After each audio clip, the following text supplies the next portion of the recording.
Свою малышку Екатерина Щепина называет настоящим рождественским чудом. Девочка родилась 7 января, хотя ее появление ждали еще с новогодней ночи. Сегодня их готовят к выписке. Дома в Визинге новую сельчанку Вику ждут папа и 9-летний брат. Делают уборку и с нетерпением ждут. Ждали долгожданная девочка, особенно папа.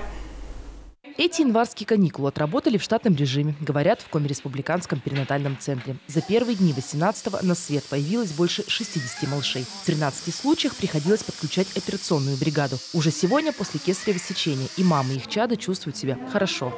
Была одна двойня, родилось 33 девочки и 31 мальчик.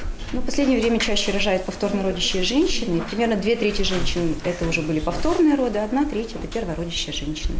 В новорожденной статистике вслед за Комреспубликанским перинатальным центром идет роддом кардиоцентра. Там появилось 40 малышей. Столько же в Ухте. Сегодня именно эти 3 стационара берут на себя основную нагрузку. В этих учреждениях мы рожаем больше 70%. Почти к 80% всех родов.